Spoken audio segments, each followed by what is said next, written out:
This is Border Battle with King and CJ. With King. You want to go get a hot dog at halftime? Well, guess what? You can also take the under in the second half of 25. You know what I mean? And CJ. You can win Super Bowls right now with me and Grandpa Brady over here. Let's do it that way. Presented by the fine students and faculty of the Oklahoma State University School of Media and Strategic Communications in beautiful Paul Miller Building. Broadcast live on KXZY, OSU Student Radio. And now, live from Studio 318, it's Border Battle with Jordan the Great King and CJ the Viking Notch. For the last time, thank you, Landon, for bringing us in. That's right, the last time. It's the final Border Battle show of the semester. Maybe not the final Border Battle. I don't want to say that Landon and Chris and our paths won't cross again in the future. But as far as OSU Student Radio KXCY, the final Border Battle show. Chris, we'll try not to cry today. We have 2 full hours. If you didn't catch us on Facebook, didn't see our live videos that we've been doing the past couple days, 2 hours today. We're going to talk a little sports because that's what we do. That's what we base this entire show off of. We're not going to stop today. Talk some sports, and then we're going to critique how awful we were early in the semester. And how far we've come, how far we've taken this show. Yeah, and I also want to quickly say, happy May 4th. May the 4th be with you. Any of you Star Wars fans, you ruined it, nerds. Chris.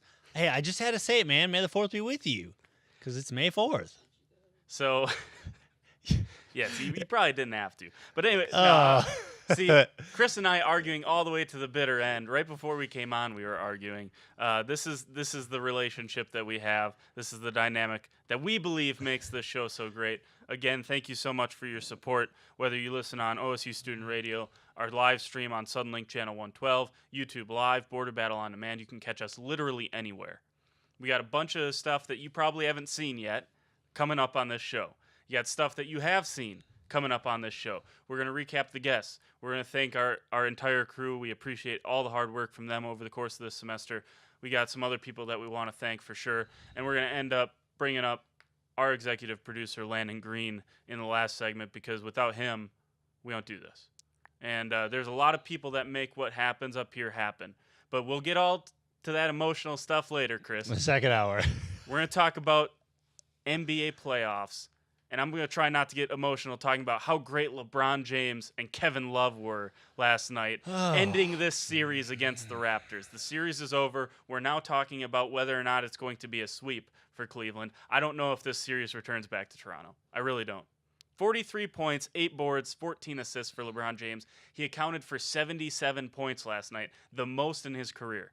This guy is like a fine wine. He just keeps getting better. I know it's a cliche. But it's true. Oh, yeah. Is this series over?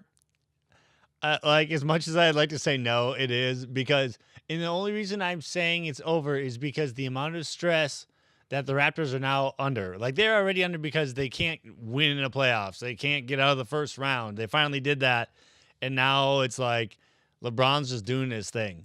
Really, like, after I saw the beat down that he gave the Raptors, I was like, the Pacers were probably the best chance to actually knock LeBron out, and they couldn't do it in 7. And they were the best match to do it because I don't know, the Raptors are just, they're part of it, they're playing passive and they're really like tense. But, again, LeBron does what LeBron does. Yeah, I think that's interesting as well. Celtics 76ers.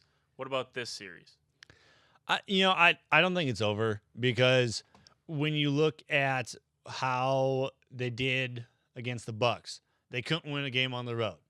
They still got to go to Philly, the home of brotherly love, the home that they aren't afraid to give you some choice words if they have to. They like to mess with you. So no, I don't think this series is near over. I mean, Boston could have lost yesterday. I know Philly's on like 11-2 run with like 4 minutes to go, and then it went the other way around. And granted, that's what this series is for them. It's a game of runs. But Boston just finds a way to win. Finds a way to win. I mean, with Rozier and Jason Tatum, Jaylen Brown came off, has a hamstring injury, he still scores 13 points. Al Horford does what he does. Marcus Smart just does the dirty work. So no, I could see that series actually going 7. Marcus Smart did more than dirty work last night. Marcus Smart was their leading scorer for the majority of the game, finishes with 19.6 of 13 shooting. Last night was kind of an anomaly because you're right, normally Marcus Smart is just a guy that's there to play some good defense, et cetera, et cetera. Is the Boston Celtics good enough, or are the Boston Celtics good enough to beat the Cleveland Cavaliers? You know, it's weird to say, By but the way, I don't think this series is over. what? This Philly Boston series. I don't either. I think it'll go 7. But no, I don't know. I honestly think this Boston team is better suited to go against LeBron this year than last year's. And part of it's because of how the roster, now obviously Kyrie isn't on the Cavs. Kevin Love, it depends what he wants to do that day. I mean, he showed up in Toronto. I'll give him that. He showed up for the second game of the first half. He had like 18 points. I'll give him that. Okay, good for him. He's a Hall of Famer. Do not say that. He is. He's a Hall of Famer. Kevin Love. You can't say he's not a Hall of Famer. You have to look at his objectively look at his statistics, Chris. Look at everything he's done. He's won a championship. If you say he's not a Hall of Famer, I really struggle to see how much basketball you watch. Honestly. Wow. I seriously think that. I'm trying to be nice here, Chris. I'm trying to be nice. You're right. And maybe I'm being bitter because You are he being was bitter. a baby because he's like, oh, I don't want to be in Minnesota anymore. Well, he gave Minnesota half a decade, or probably closer to a decade, of 20 points and 20 rebounds, and Minnesota couldn't surround him with any talent. Can you blame him? yeah, He wasn't actually, the I can. reason. KG got us to the Western Conference Finals. So I mean, yeah, he had Cassell and Sprewell and some he of those had, guys. he had players around him. Kevin Love had Ricky Rubio, Nikola Pekovic. Ricky Rubio. Look what he's doing now. Ricky Rubio. I still hate Ricky Rubio, Ricky Rubio did not play in the final couple games against Oklahoma City when they won. Ricky Rubio did not play in the first 2 games against Houston when they won. They just won in Houston. So we're going to talk about Ricky Rubio being his best asset. That's like saying Zydrunas Ilgauskas should have been good enough to get LeBron over the hump the first time he was in Cleveland. Yeah, you should have been able to help more. You help more is different than being a Hall of Famer. I don't know. I mean, will Kevin Love get there? Yeah, I'm sure he will. I don't think he's there now. Yes, he is. You think he's already set to go into the Hall of Fame? Well, he's not helping his resume anymore. Unless he wins more championship, he's not helping his resume from a statistical standpoint. So I don't even think he needs to hit that many more milestones. This guy is going to be a Hall of Famer. He just has to play out his career, honestly. I mean, you could give it to him for when he was in Minnesota for averaging like 20-20. Exactly. He has and I get it. He's had to change his game around LeBron, and I get it. Like, that's why his stats aren't the same. So you wonder what they would have been like if he'd had another guy. Right. I get it. But I don't know. It depends. I don't know. He has the statistics from his time in Minnesota. He has the championship from his time in Cleveland. He's always been the scapegoat. And meanwhile, every time Cleveland needs him to step up, every big game, it's him and LeBron at the end of the day. So, Sure. I mean, if you're matching up, honestly, Al Horford is not someone who scares me on the offensive end of the court. And I don't know if Al Horford matches up well enough to defend Kevin Love on the perimeter. I think he's an underrated defender, though. He Like, is. I but think on I the think perimeter? he could. I think he could. I mean, he kind of deals. I get Joel Embiid's a little different style, but I mean, Embiid goes to the 3-point line. He's still. I mean, if anything, like Embiid's a good challenge for Horford to kind of see, if let's say they beat them, because when they're playing the Bucks, Horford didn't really have to worry about a big man going out to shoot the 3, because I think I don't even know who I guess would the guy he was even guarding for against the Bucks, but I don't know. Like I said, it'd be an intriguing matchup because I mean, can Kevin Love stay with Horford? It's kind of the same thing. Probably not. But again, Al Horford hasn't shot more than 10 times in the playoffs, I don't believe.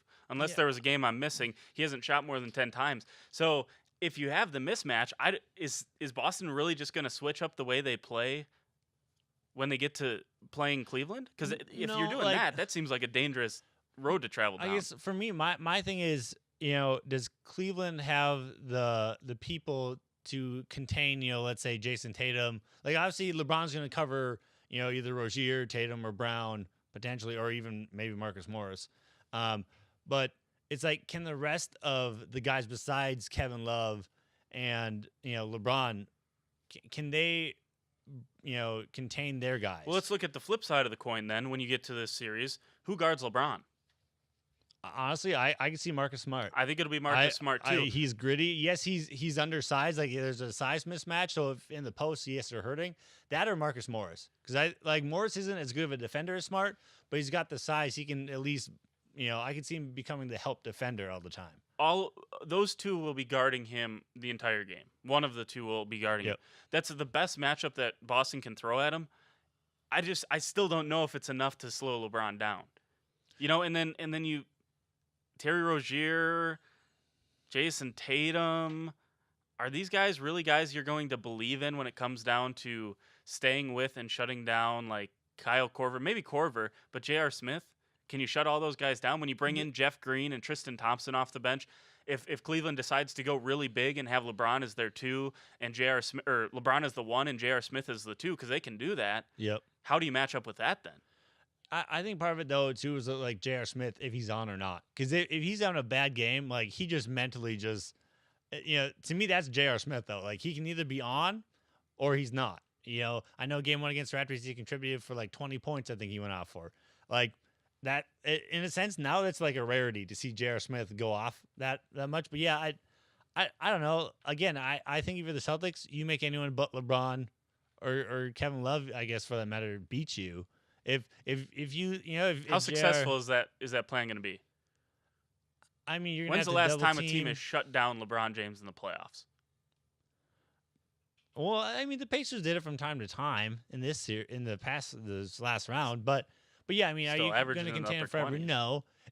A lot of it really depends on if the Celtics beat the 76ers and how many games it takes the Cavs to beat the Raptors. If they the thing is, you almost want LeBron tired. And if LeBron gets through the Raptors, like a slice of cheese, super easy, like then you're hurting, yes.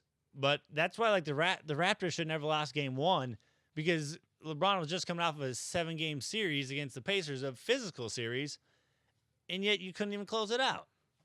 There you go. I mean, and again, people talk about, rest equals rust. That doesn't apply to Kevin Love, LeBron James, and J.R. Smith. They've been playing this game way too long. Kyle Korver, he can sit out for 8 months, come back, and still be a good 3-point shooter. Real quick, I want to ask you, because I know we're getting kind of down on time for this segment. Do you feel, because I saw this article on ESPN, that Anthony Davis is the NBA's most under-respected superstar? Yes. He and Giannis are right there. Giannis is respected by just about... I think players respect Giannis. I think players respect Anthony Davis. I think fans lack respect for both of them. People still think Giannis is great because they legitimately think he's a freak. Like, he is a freak of nature. And he is. He's a physical... we haven't seen a guy like him since probably like Dr. J. Like, and he even is more athletic than Dr. J. You could argue is for more... LeBron? No, for Giannis. Giannis. Oh, yeah, the Greek. I mean, the guy with his length, his height, and his ability to just get up is unbelievable. But Anthony Davis, absolutely. Anthony Davis is one of my favorite players in the league, and I think he's absolutely undervalued by the entire fan base of the NBA. And so, do you think it'll stay that way until? Like, does he need to do something in the playoffs in order for him to finally get respect? Or in your opinion, what does he need to do to actually... Well, I mean, if you don't respect him after what he was able to do after Boogie Cousins got hurt this year, I don't know. His every single statistic that he had went up, and he just said, all right, you know what? We're not supposed to be a playoff team without Boogie Cousins. I'm going to will us to the playoffs. He willed them into the playoffs, and then... not single-handedly, obviously Rajon Rondo and Drew Holiday had a big part, but he carried that team to a sweep against Portland. Because as much as you want to say about Rondo and Drew Holiday, how great they played, who was the focal point of that offense? Right. It's Anthony Davis. So let me get your opinion real quick. No, yeah, I totally agree. I saw that and I was like, oh yeah, you said it like it is. He's like one of the most under-respected superstars. Like he is a superstar. He could be the heir to LeBron. In a sense, that's what people have said, that he's like, once LeBron's done, it's Anthony Davis's league potentially. Obviously, it depends on like the Greek Freak and some of these other rising stars are coming, but well, you have Davis taken, is like the next you crop. have to take into account of James Harden, the age of James Harden and Right. Steph Curry. So I think that is something to think about. All right, we're gonna take a quick break. First break of 7 breaks that we're gonna take. When we come back, Chris is gonna be asking me some questions that I'm not so sure I'm going to be happy about. But we will get those next on the Border Battle on KXCY.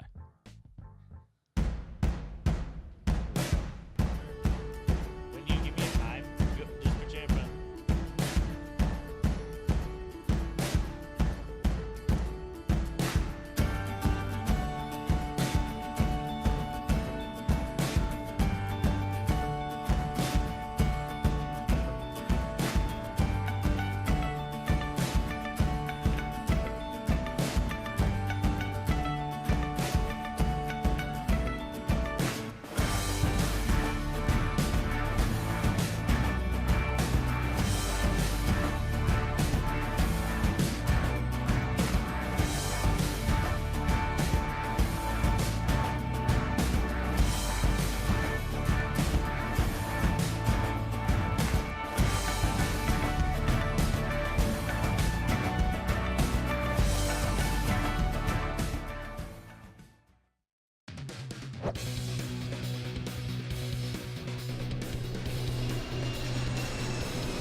Welcome back into Studio 318. Was the slow motion necessary there? I'm not sure it was. You know, I don't even good know where thing that was Landon will from. be coming up here later. I have a bone to pick with him right now. Welcome back into Studio 318 here in the Paul Miller Journalism Building. You're listening to the Border Battle with King and CJ. I'm King, he's CJ. I'm from Wisconsin, he's from Minnesota. We like to fight. That's how you get it. And that was a pretty good first segment there, Chris. You really got me worked up there with Kevin Love. Which, by the way, I have his statistics up here if you want to. Yeah, let's hear it. But Just rub it in. well, he's just he's a career absolute boss. That's what he is. That's actually what his statistics say. If they had war, Oh no, my I'm God. all these useless statistics that they give you. But I would be hard pressed to find a guy that deserves to be in the Hall of Fame more than he does. So, anyways. Chris, you wanted to talk to me. By the way, streaming live on Suddenlink Channel 112, YouTube Live, Border Battle on Demand, OSU Student Radio, KXCY. You wanted to ask me a bunch of questions. You didn't tell me what the questions were. I agreed that, no, you were not going to disclose them to me. You wanted to ask me some questions, so let's do it. Yeah, real quick. The reason I'm doing this is because it was something you and I have done kind of just a few times, kind of dabbled with, and I was like, oh, this would be kind of a cool little segment to do. So again, these are questions just I found somewhere that they're like endless sports debate questions, and so we'll start off with this one. Who is the biggest bust in sports history? Any sport? Oh my goodness. How do you even ask that? Any sport? Yeah. All right, I'm gonna say this because, Or I mean, we can go down to like the top, like the No, big four if you want. I'm gonna say this because a lot of people would probably not say this, and I'm gonna say it because he was a guy that gave a lot of hope to a country that was finally starting to embrace Whoa. soccer. Freddie Adu had all this hype around him. He wasn't even able to drive himself to practice when he signed a professional contract, and where's he now? Well, I don't know. Yeah, neither do I. Oh. No one knows. No one knows. He played a couple times for the U.S. men's national team, but he was supposed to be this next big prodigy in the world of soccer, and he did not live up to expectations. I would argue because he got forced into professional soccer a little too soon, which can get into all of the things that I think is wrong with the current model of professional soccer in America, but we don't have enough time for that. Even 2 hours, I couldn't fill up all my anger about that. So, Yeah, real quick, some of the people they had in this subject debate, they had people like Michael Olakandi and Darko Milicic, NBA, Darko Milicic. which I'm surprised they didn't say Kwame Brown in there either. And then they had Ryan Leaf and Jamarcus Russell in the NFL, which was just some of the ones they have. Real quick, being we were on soccer, should soccer install instant replay? Like they are. What? Oh, they are. You know, they do have video assistant replay. Or sorry, does it need instant replay? No, I don't think it does. I think less. I think, now here's the thing. You have your baseball purists who are always scared to have replay come into baseball until their team is really affected by it. I'm kind of the same way. You appreciate it when it helps you, but how much of sports, when you were growing up, how much of sports is due to human error?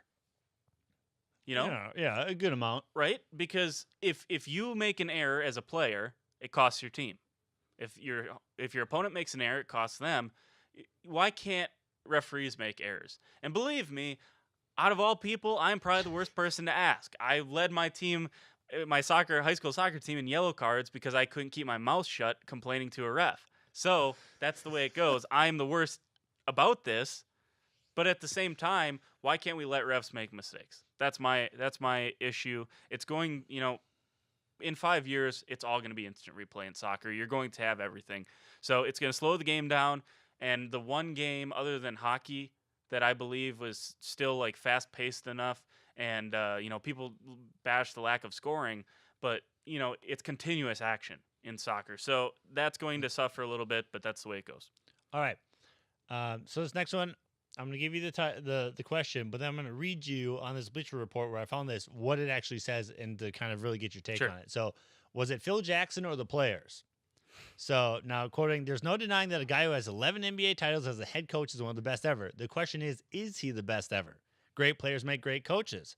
So though the Zen Master had the privilege of coaching greats like MJ, Scotty, Dennis, Shaq, and Kobe, how would he fare without the Hall of Fame caliber talent? Okay, so I feel like I hit something here. No, so this is is it Belichick or Brady argument? We've had this argument before. You're never going to know. You're never going to know. If you had to ask me, I would say, look, Phil Jackson is extremely lucky to have Jordan, Kobe, and Shaq. And Scottie Pippen and all those other guys. But it took Phil Jackson for Michael Jordan to win his first title.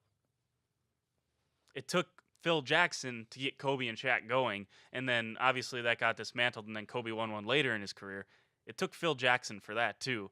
So it's impossible to make an argument without saying, oh, but, you have to say Phil Jackson obviously had a bunch of talent around him, but would those guys have been as great as they were without Phil Jackson? You can make that argument all day. Who's, in your opinion, the best hockey player ever? And I know you're not a huge hockey guy, but Wayne Gretzky. I mean, that's the name that everyone would say that doesn't follow hockey like as a religion, and I don't. I mean, it would help if Wisconsin had a professional hockey team, but they don't. They have semi-pro, which is, by the way, the Milwaukee Admirals, the feeder club for the Nashville Predators. So go Preds. Even though they're down, I think 2-1. I'm not a Preds fan. I believe they won last night, though. Oh. I'll look that up. But yeah, I would say Wayne Gretzky. Nashville won last night, 2-2 series tied with the Winnipeg Jets. Cool. This one, we actually discussed this topic before. How should the MLB handle steroid users when it comes to the Hall of Fame? Put them in. Just put them in. No questions, no nothing. Put them in. Like I said, this was like our second. This might have been our first or second show. It was one of those up there. It was one of them. And now that you asked this question, I kind of wish I would have pulled the little clip because my feelings about it haven't changed. You have the little exhibits of everyone. Tell them this guy probably did steroids. He's probably a cheater. Take it as you will. He still hit a bunch of home runs. Is the NBA draft lottery rigged? Yes. Is it any shock that this year we got the Lakers up at number 2 with Lonzo Ball coming out? Is it any shock that Cleveland was saved by the greatest player, that they automatically got the first overall pick when LeBron was coming out? Does that shock anyone? Doesn't shock me anymore. It's rigged. Is it safe to say then, until they do? And by the way, that was being sort of facetious, but a lot of people do believe it was rigged. Right. And there's a thing of now I was reading up where they say, if they actually do the ping pong thing live, it'll maybe take some of that away. Exactly. Because we don't see you guys choosing the ping pong. So yeah, like you said, It's do all we about, know? like, you look at FIFA, you look at the organization FIFA, right? And what's the one thing they always talk about FIFA? Lack of transparency. Well, if you're as transparent as you should be as an organization, you have none of these rumors going around. None of them. Should the MLB get rid of designated hitters? No, they should add them to both leagues. Really? Yeah, because you look at the Brewers right now. The Brewers are kind of hamstrung with their pitching staff because one of their pitchers late last year, Jimmy Nelson, got injured sliding back to first base on a pickoff attempt. Why should pitchers be required to go run bases and swing bats? Brewers had a pitcher last year go out, I believe it was Chase Anderson, go out for a long time with a strained oblique because he swung too hard. Now you can blame him for swinging too hard, but I don't understand why pitchers need to hit unless you're Shohei Ohtani and changing the Major League Baseball scene. Who's going to be the next iconic athlete? Any sport, if it Big could, Chief's pointing to himself. Oh, of course, the camera guy. I mean, who would have figured? Well, I will say this. Is it Giannis? It's interesting that his first name is Reed because I think he's got the Patrick Reed type of swing to maybe make that. I don't know if he has the attitude to do it, but that'll be interesting. What was it? What was that? I don't know. I think Christian Pulisic could end up being an absolute legend for the U.S. men's national team. I really do. Not enough talent around him, though. Will Tiger Woods ever officially be back? By the way, real quick, before you get on to that next one, did you see the University of Florida softball? Mm-mm. They signed an 11-year-old verbally committed to the University of Florida. Now, if you want to talk about what's pushing it too far, I think that's definitely pushing it too far that you're recruiting an 11-year-old. That's kind of interesting. I saw that, I believe it was on Bleacher Report yesterday. I'll see if I can find the story here real quick, but go ahead. Will Tiger Woods ever officially be back? Will Tiger win another major? I'm going to simplify it a little bit. Will Tiger win a major? I think he will. Who is the best coach right now? In what sport? Any sport. Bill Belichick. I've been saying that for a little while. I think Bill Belichick, you could argue, is the greatest coach of all time, any sport. I think Greg Popovich, you obviously throw in there. People in my situation are going to throw Vince Lombardi in there, obviously. But you look at that, Coach K, even though I hate him, Coach K is right up there as one of the greatest of all times. Nick Saban. And you look at all of these people. What's the one common denominator? People didn't like them. Players there were a good amount of players that didn't like playing for Vince Lombardi. There are a good amount of players that don't like playing for Bill Belichick. Tom Brady doesn't even like playing for Bill Belichick. Popovich, Kawhi doesn't like playing for him. Nick Saban, all these people are considered what's in the media, and there's a reason why they're winners. All right, it's Game 7. What pitcher are you starting in the World Series? Oh my goodness, Shohei Ohtani. No, Shohei Ohtani. That's what I thought when I saw the question. I was like, Ohtani. That's what he's gonna say. Out of all time. Or current. Let's do current. Let's just do limit it to current. current. Max Scherzer, because right now, this year, he's pitching incredibly well. I think he's going to win the NL Cy Young again. If it was last year, I probably would have said Clayton Kershaw. Other guys you throw into that conversation, Corey Kluber from the Indians, Chris Sale from the Boston Red Sox. Those are some names you'd throw in there. I would go with Max Scherzer right now. Okay, last one here. Will the U.S. men's soccer team win a World Cup in the next 20 years? No. They will win a World Cup. And I hope it's before I die, but I don't see it in the next 20 years. Like I said earlier, when this happened, I don't think it's an overreaction. I think this legitimately set the U.S. back 5-6 years. Missing this World Cup set them back that much. Because again, you already lost one guy who had dual citizenship with Mexico and the United States. You lost him, and now I just think this sets you back too far. I would love it if they did win it in the next 20 years. And again, I hope it happens before I die. I'm just not confident in that. I guess what do we? Let me see if I can find this Florida softball. There it is. Florida softball signed 6th grader. That's just insane. Yeah. Like youngest player to verbally commit. I guess it was back in February it happened. But if we're talking about pushing the boundaries a little too far, that is probably what that is. All right, we're going to take a quick break. When we come back, get you caught up on what we got caught up on, including Ryan Shazier, some more good stories about him, some feel-good stories. All of that next on the Border Battle on KXCY. Against Kansas in that win, 12 threes made. Against OU, 9 threes made. Against Baylor, both times they played them, 5 threes. Falling into this role, I kind of like it. Just any chance I get to throw for this team, I go out there and help them out in any way possible. I love to do that for them. Is it disappointing for this team to know that they could potentially, if given the opportunity, have success in March, but the thing is it's looking less and less like they're actually going to get there? I mean, you're dealing with one, right now, the premier softball program in the nation in Oklahoma.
Welcome back into Studio 318 here in the Paul Miller Journalism Building. Chris was going to try to steal my job there. I was going to like, huh, but Chris was going to steal my job there.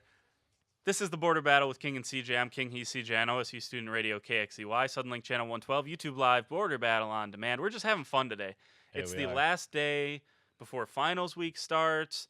It's, the last day of Border Battle. The semester's winding down. Some of us graduating. Some of us don't have jobs. Anyways. some of us are going to stay here forever and not yeah, graduate. Chris, hey, man, I'm starting to think that's not a half bad idea.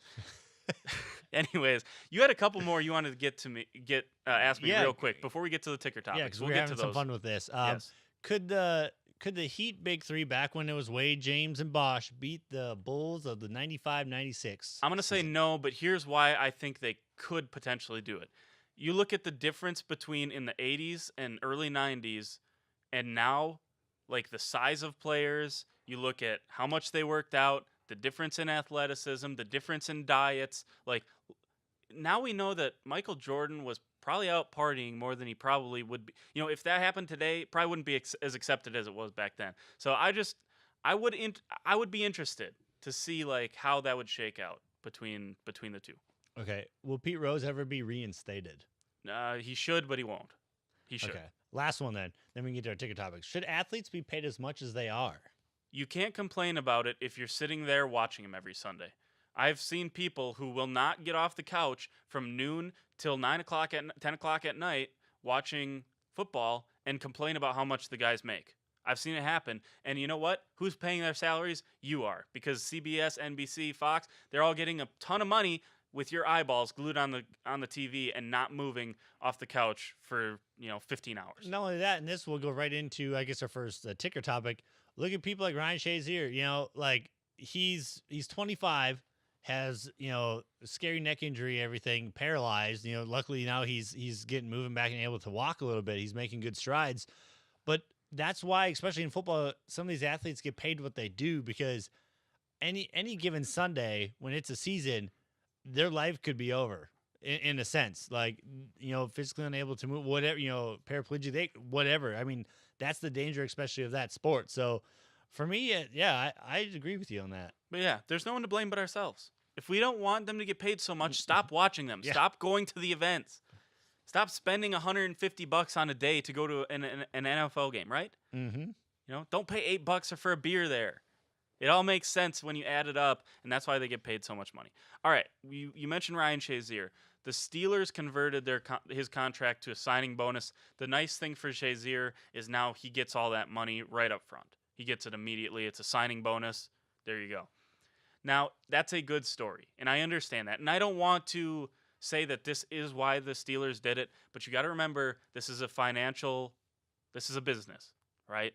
And you also have to remember that when you convert this to a signing bonus, this is what a lot of teams do. This is what Tom Brady does. When everyone says Tom Brady takes a pay cut for the team, this is what happens. They convert it to a signing bonus so it doesn't count against the cap as much later on. This is what the Steelers were doing. They were opening up cap space and getting themselves in some good PR all at the same time. And it worked out, and I don't want to say there were ulterior motives because I don't know if there were. And I think what the Steelers did was good for both the franchise and for Ryan Shazier. Well, and I think it was the safest bet because, Shazier said he wants to play, but no one actually knows if he'll be able to. So really you're better off, it's a class act to be like, hey, you know what? We're just going to give you a sign bonus. We're going to give you the rest of your contract. We're not going to, cut you or do something to, mess with your contract, whatever.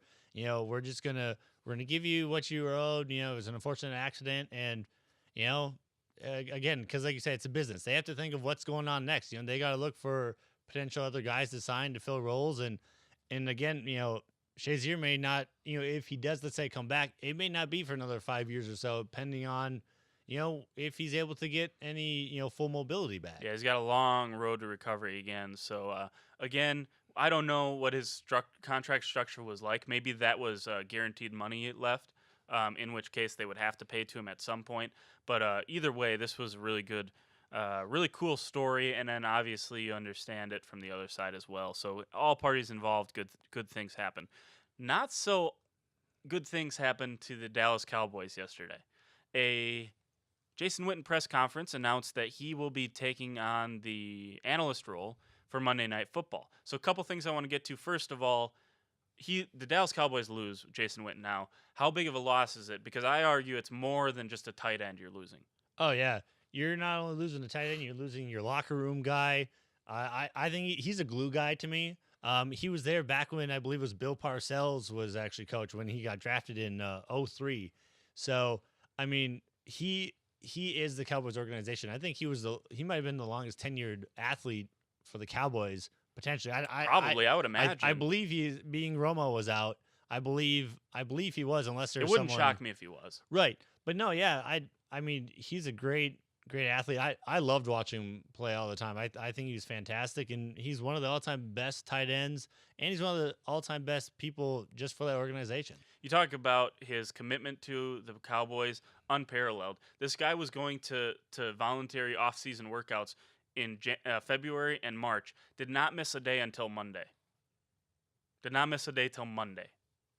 I mean, this guy was the all-time professional and just did his job, had the lunch pail approach, and he's just, obviously if you're Dallas, you're distraught that he's gone, but obviously you thank him for his service. The flip side of the coin is, how is he going to be as a broadcaster? He didn't necessarily scream broadcaster to me when he played. What do you think about that? And the other part of the question is, who do you think ESPN pairs with him? Because Sean McDonough not doing Monday Night Football, going back to the college ranks, they haven't announced who it's going to be. In my opinion, you need to put a veteran with him because he's a rookie. I say, you know what I'd love to see? You have a veteran, whether it's people are gonna hate it. When I say these two names, probably either like a Joe Buck, Troy Aikman thing. I know those two are always together, and they're with Fox. So. I guess and where's he going? You said he's going to ESPN. Oh, okay. Monday Night Football. Yeah, honestly, what I would love to see is a veteran guy. You have Witten and Tony Romo.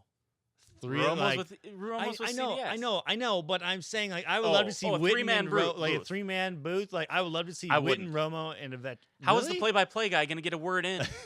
I don't know. I just think it'd be cool. Jim Nantz can barely get a word in with Tony Romo the way it is. And see, this is the thing now. You got Fox's best broadcaster, Joe Buck, with Troy Aikman.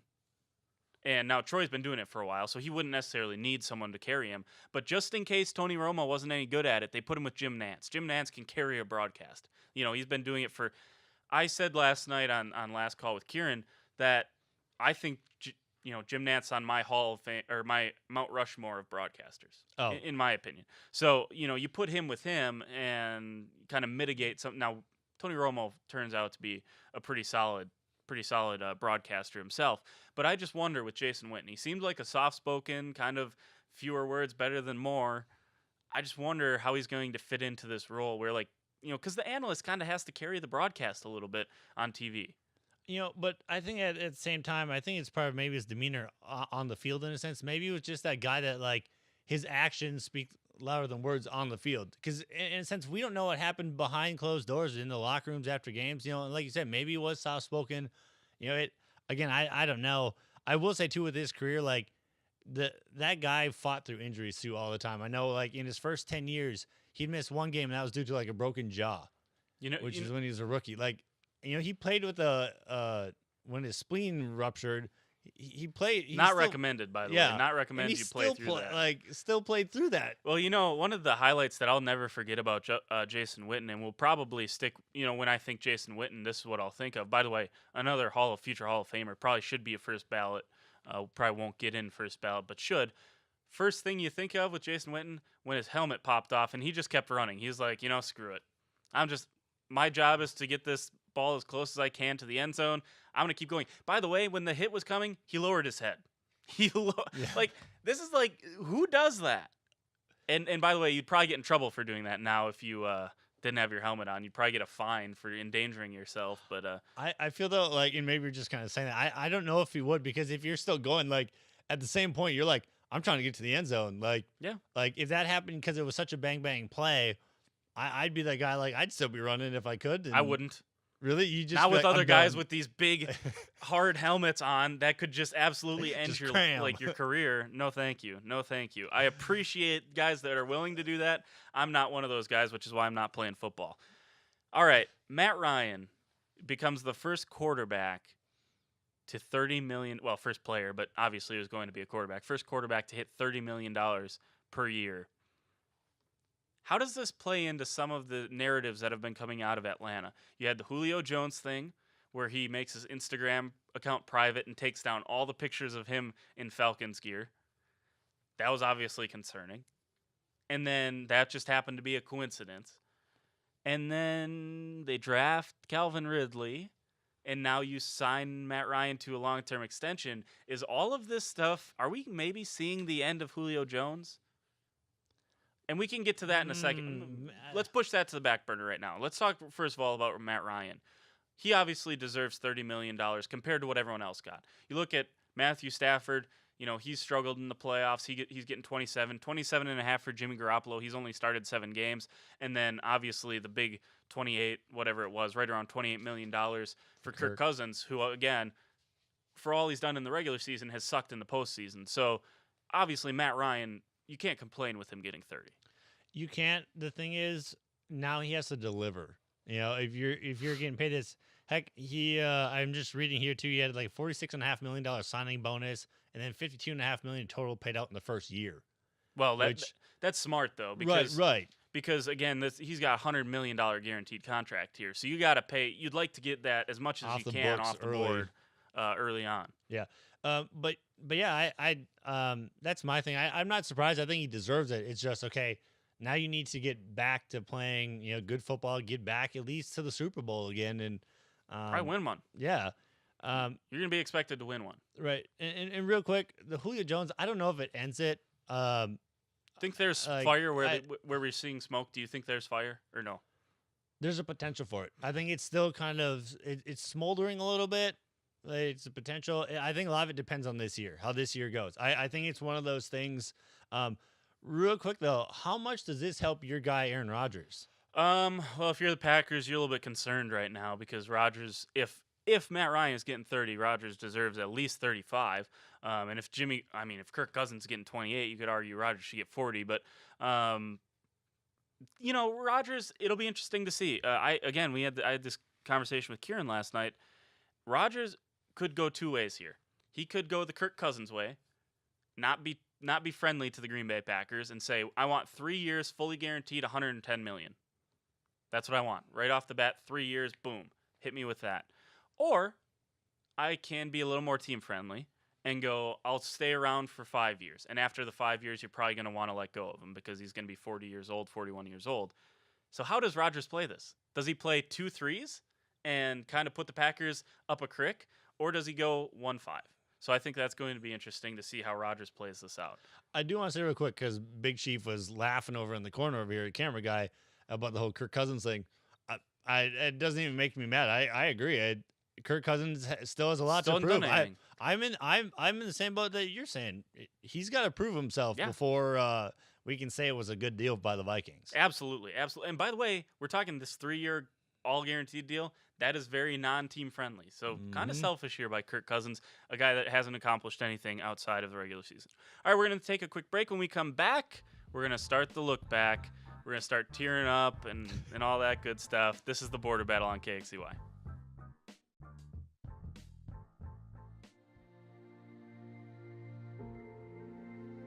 What is arts and sciences? We aren't all about the arts. We like to think of ourselves as explorers. From exploring the human mind to discerning the building blocks of the universe. We don't just read books. We don't just sit in the classroom. And we don't just solve problems. We seek to give everyone a voice. In a variety of approaches. We tackle the big issues. By understanding complex social structures. And even understand the small ones. We take passions to new heights. But stay grounded. We tell stories. Of the past. Of the present. And work to predict the future. We like to think with a little preparation. Some dirt under the fingernails. And some self-analysis. You can do anything. With nearly 100 degree plans to choose from. Where will your arts and science degree take you? Connect, achieve, succeed.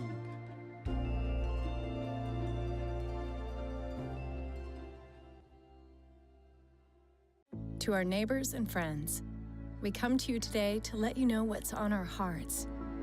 Because you're the reason what we do is so much more meaningful than a job. The reason we believe in the power of investing in tomorrow and the power of community. So this is simply thank you. As we step boldly into a time of growth and change, consider this our promise that every investment in our hospital is an investment in our communities. This spring, I invite you to shop in downtown Stillwater. Downtown Stillwater is home to locally owned shops, boutiques, eateries, and dependable professionals that you can trust. Find the perfect gift for your graduate, have a delicious meal with mom, or just stop in to enjoy great spring savings. By creating a demand for local goods and services, you can ensure a place for the local businesses that help give our community character and keep it unique. On behalf of Downtown Stillwater, thank you for shopping local.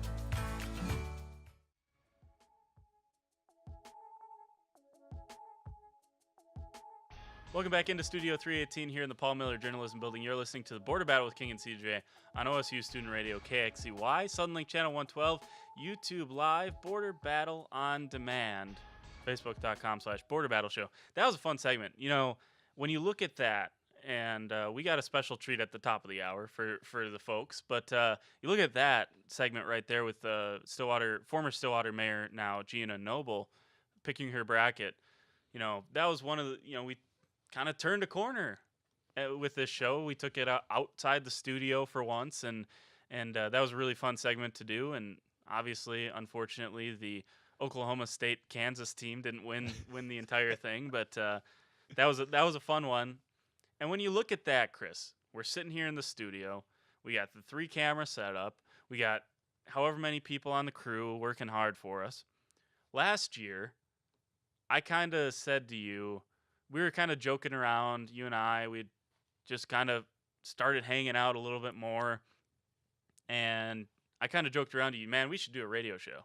Or you kind of joked around to me. I think it was you, because I remember I was sitting at the desk and you like said that, whatever. And then I think it was like a day or two later, and you're like, so are we going to do the show? And I was like, what? Like, yeah. I was more like I was thinking it was more like a joke. Like, okay, yeah, sure, whatever. And you're like, oh, I made a Facebook page. We're all set to go. And I was like, what? Okay. Yeah, I was like, here's the logo. Here's the Facebook page. Here's the address if you want to check it out. When are we starting, essentially? I just kind of gave you an ultimatum. I said, Chris, we're starting a show, so. Well, and I think the hardest thing, honestly, was figuring out how we wanted to make our logo. Like, I mean, the shield, and all the sword stuff, that's all gotten added in. But at first we were like, man, what Yeah, what I is I Border hope we Battle? deleted our old logo. God, yeah, off that'd of be something. Facebook. To find something to post. I'm and- sure it's probably still there. You can probably go find it in our photos, but it was something awful. Yeah, for those at least like listening on the clip radio art. and stuff. Yeah, it was literally two swords going against each other. Yeah. And one was obviously Green Bay Packers green and then Vikings purple.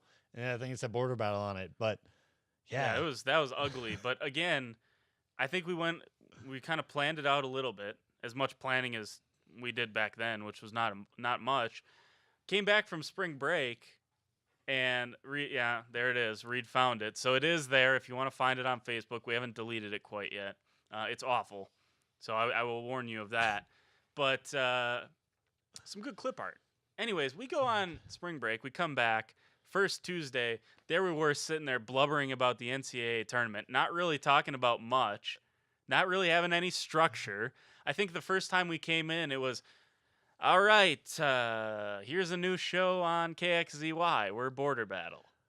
Here's why we're Border Battle. Like it was so unstructured. It was awful. Thank God we don't have any of those audio clips out there somewhere. I know there's a few on the radio station because every once in a while, like you see it or I'll hear it, and I'm like, man, that was bad. Because that's back when I used to open the show, and then the like Midwestern in me going which I mean, some people do anyways, but it was just the way I opened the shows. But yeah, I remember like we'd have like a small like kind of outline, but yeah, we didn't have anything structured like we do now. The first day we did it, we didn't have everything set up right in the studio, so we were going live with the board down here and with some headsets for play-by-play. That's how we went for the first show. Really? Is that... Yeah, we had that, and then I was like, why aren't we using the board? And you're like, because Channel 2 makes you sound like Mickey Mouse. And then we tried that, and it's true. It. Yeah. Or that I fixed it or something. Yeah, it ended up getting fixed, but we started out, it sounded awful. Yeah. One thing that was interesting, yesterday, if you go to the Border Battle Facebook page, I shared something on my personal account of last year's live show with Matt McClain joining the show, and Michigan Matt, as we called him. And he was he the SID at that time, or was he just covering him for the Ocali? No, yeah, he was just covering for the Ocali. Yeah, so he talked softball with us, and softball, and then track a little bit with us on Border Battle. And Chris and I just started thinking, you know what, like, why wouldn't we incorporate the Ocali a little bit more? And that's when we started to have this, okay, what if we go 2 days a week? What if we break it up into segments like an actual radio show? What if we work with the Ocali and get some of these beat writers to talk about football, which is so popular during the fall, and talk about women's soccer, which had such a good season last year? And so we kind of spent all summer planning that, and we come back and do that. Now, we get done with a couple of those shows, and I see Professor Director Dr. Craig Freeman in the hallway, and he goes, all right, when's the first time you're going on the TV station? I'm like, what are you talking about? And he's like, well, aren't you gonna simulcast your show and make it into a video and put it on the TV station? I was like, I mean, we could. I didn't really think about that. That wasn't how, that wasn't the plan for this radio show. And eventually, one thing leads into another. Here we are doing live shows. Because last year, we kind of started down in the studio, and we had the 3 cameras set up, and it took 4 to 8 hours to edit and post-production, and it sucked. But, we were kind of proud of it because we finally had a video of our simulcast of our show to show for it. That's when we kind of got the big gun involved. Big Landon Green joins our team, and production level goes from like 10 to 150 in like a week and a half. Well, 2 things on that. I know you like shared that video with Matt McClain and all that. But like I couldn't even watch half of it because I was like, oh, this is so bad. I just don't care to watch myself. Usually like rewatch, which I know they say like in this realm it's really good to kind of see your mistakes and stuff. That was cringeworthy. Yeah, and then but I remember when I went to Landon because we kind of talked about wanting someone to kind of do like a voiceover like of our show, kind of an intro like we do now that he does for us, and he was like, oh yeah, maybe because he and I knew each other, but I know he didn't really know you at the time yet. And then, luckily then he started helping us in the fall, making switches back when we had camera 4 and we had it up in the booth so he could talk with us. That was really cool to do. And And yeah, I mean, yeah, it's crazy to think where we're at now with him, and obviously we'll get more to the thanks, but it's great that he hopped on board and he saw even more potential than what we saw, which that's kind of been like the overall theme was like we saw like, okay, this is what we want to do, but like other people saw something more within it that was like, hey, you guys could do this, you can do this, like open up so many realms and windows. But I don't want to get too into that because that's obviously more for the second I mean, there segment, was visions, like we had visions for this show, and there were things that I kind of envisioned, and you see on some of the major networks with some of these radio shows, and it's like, wow, that's really cool. But there's no way we could do that here. And you talk to Landon, you talk to Will, you talk to Max, and all of a sudden you realize, holy crap, we can actually do that. All it takes is, the willingness to put in the time, which neither of us have any problem doing. We enjoy putting time into the show, and then finding people that are generous enough with their time, like our crew is, to put in the time, put in the effort to make it look good. So that was the big turning point for me, was when, first of all, when Dr. Freeman said, look, you guys need to be simulcasting this. You guys can challenge yourselves a little bit more.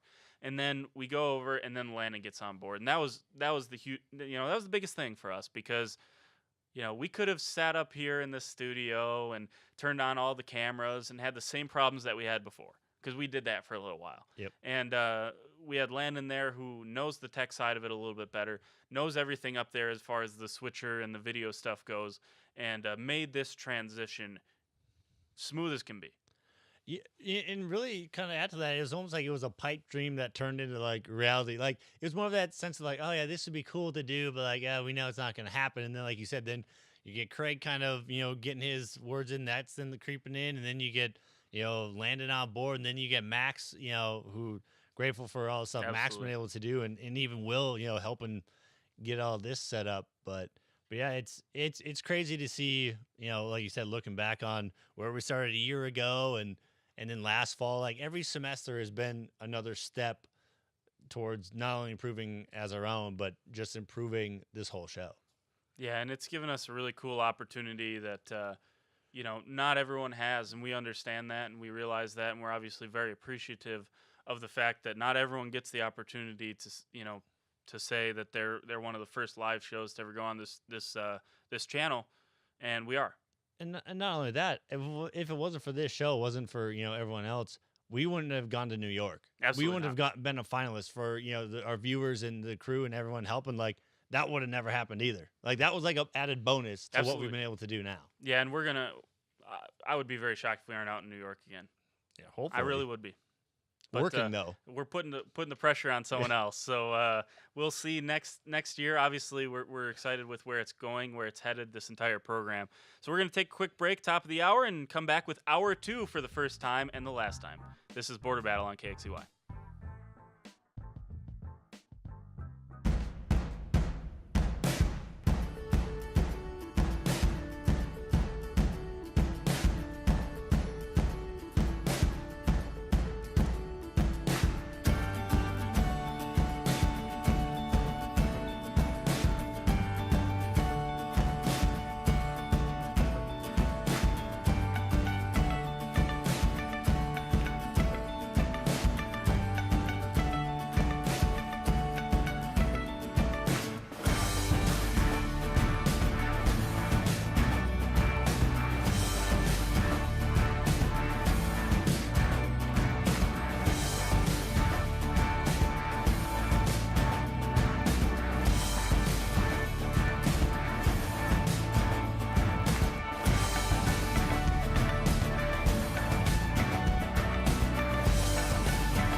Welcome back into Studio 318 here in the Paul Miller Journalism Building. You're listening to The Border Battle with King and CJ on OSU Student Radio KXZY, Sunlink Channel 112, YouTube Live, Border Battle on Demand, Facebook.com/Border Battle Show. All right, Chris, this is a segment I'm super stoked about.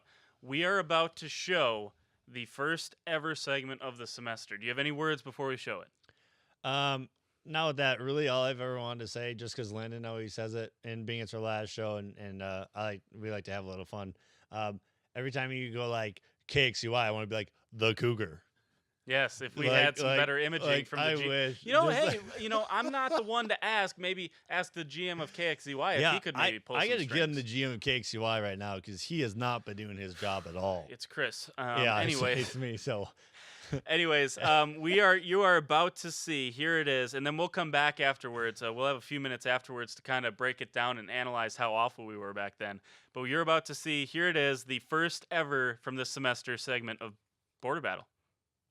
Welcome in, everyone. This is the first episode live on Sunlink Channel 112, KXZY student-run radio here at Oklahoma State University. Welcome into Studio 318. I'm Jordan King. He's Chris CJ, the Viking Notch. Chris, great to be here the first day. We should explain something to our viewers real quick. Those of you who haven't followed us from the start, the reason we have a Minnesota and a Wisconsin logo in the intro is, you guessed it, I'm from Wisconsin. He's from Minnesota. That's where the color combo comes from, all of that good stuff. Chris, glad to be beside you once again. And we're going to jump right into it here because we got a packed show. We got a guest coming up, Cam Jordan, Ocali's sports editor. He's joining us first show here. We're gonna keep the guests coming strong for you as well. So, Chris, let's jump into it with some Oklahoma State news. So, we're going to talk about football because this is a football school. This is a football state. All right. So, the pre-draft bowls, there's three real big ones: the NFLPA Bowl, the Senior Bowl, and the East-West Shrine Game. The biggest one is the Senior Bowl. Oklahoma State sends three players: Mason Rudolph, Marcel Aitman, James Washington. Rudolph not able to practice. He had that foot sprain from the Camping World Bowl, but the other two seemed to have good weeks. What jumped out at you the most? Who helped themselves the most this week at the East-West or at the Senior Bowl? Pardon me. I think Aitman did. I felt Aitman actually had more to prove. Anyways, everyone knows what James Washington can do. He was one of the best wide receiver in all of college. Coaches know what they're going to get out of him. I think Aitman, it was his time to really shine and show that, he has all the tools. He can be an NFL wide receiver. Yeah, and I'm gonna play devil's advocate here too, because I think Aitman did a great job as well. But here's something that kind of is flipped on the head, and I don't think a lot of Oklahoma State fans know it, is most scouts actually think James Washington is going to be the worst pro receiver compared to our man Marcel Aitman. Here's why. Marcel Aitman has the NFL body. He's pushing 6'4", 6'5". He's got big hands. He's got long arms. The biggest thing for James Washington this week, the thing that he proved, was that he can be a physical receiver. Everyone knew he was going to run over 21 miles an hour and be one of the fastest receivers in the NFL when he gets drafted. It was, can he go and be a physical receiver, dominate like Aitman does on third down, and get separation? He was able to do all of those things, and he might have vaulted himself into the top two receiver conversation, which I think no one expected, because you look at Calvin Ridley from Alabama. He's got a pro-style body. Some of these other guys, there's Cortland Sutton from SMU. He's got a pro-style body. Marcel Aitman's got a pro-style body. James Washington doesn't. So I think he had a lot to prove, and I think he did a great job proving it to that point. You look at the other side, because this is, after all, border battle. So let's talk about OU just a little bit, because they did have Baker Mayfield, of course. Everyone knows that. What do you think he did for himself in the Senior Bowl practices? He's probably not going to play because he's got to come back for some family issues. Him and Oba Okoronkwo looked like they had fantastic weeks. Yeah, and really, I think it's more of all they did to help themselves was just cement where they were at. The biggest thing with Baker, I guess, is just the off-the-field stuff, making sure he can kind of disengage that. But again, I think it's more just a cement where he is in his spot, in the quarterback rankings, just where he belongs.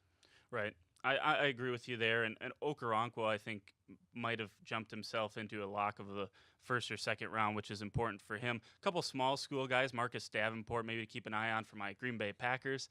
I think he could be a good spot there. UTSA, he's from University of Texas San Antonio. Probably the best player to come out of a Texas university coming out of UTSA, which is pretty incredible. Let's switch over to the East-West Shrine Bowl. You got Zach Crabtree, Trey Flowers, and Brad Lumblade. I heard Lumblade had an incredible week. Brad Lumblade, Green Bay needs some offensive linemen. He has the name. He looks like he should play in Wisconsin. Let's draft him, Packers. Slide him in next to other Oklahoma State alumni, Lane Taylor. I think there's no way, but I think he had a great week. What did you think from the two offensive linemen and then Trey Flowers at safety? Well, I think Lumblade's a great story to begin with. He was a walk-on. He put in the work. He realized he may, it goes to show the work he has put in. I believe he deserves where he's at. So do I believe with the other guys as well. It's just one of those things. Again, it's that I'm all about consistency, I guess. I'm showing that you can make the plays in the NFL that you need to make. And I felt so far those three did a phenomenal job as well. Yeah, and I don't know. I haven't heard much, which sometimes no news is good news because it could be bad news, but I haven't heard much about Crabtree. I'm assuming he did well. He's a guy that just grinds it out as well, much like Lumblade. But I think Lumblade helped himself, and Trey Flowers, I think he's an NFL player. I don't think there's much else to say about it. He's not a top half of the draft guy, but he's a guy that can step in, and he's not going to be a plug and play. You're not going to start him day one, but not every draft player, not every draft pick that you make is going to be like that. So let's look at it whole of all these pre-draft bowls. The Oklahoma State didn't have anyone in the NFLPA bowl, so out of these, 5-6 guys, if you throw in Rudolph, he was there for measurements and weigh-ins and interviews. Out of these 6, who helped themselves the most? Man. I still think Aitman, again, just because of his number never really being called. Like, it was called at times here at OSU, but it wasn't all the time. James Washington was the guy to look at. So I feel Aitman really showed that he, again, he has the size and the tools, and obviously we know he can be physical, and that he does have, I guess, the fundamentals and what it takes.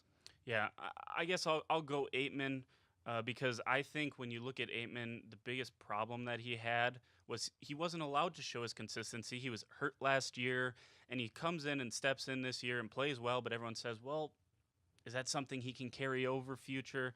And I think there were a lot of question marks there. He showed he can. He can put together a consistent week of practice. He's a beast over the middle, and he's a red zone threat. Red zone threats essentially mean you're useful as soon as you get drafted. You don't have to learn these crazy route trees right away. Right. You don't have to be on the field 75% of the time to get good production. You can be on for a play or two and have 2 touchdowns, and that's the way it is. So I think Aitman, to your point, really had a great week. Who hurt themselves the most, if anyone?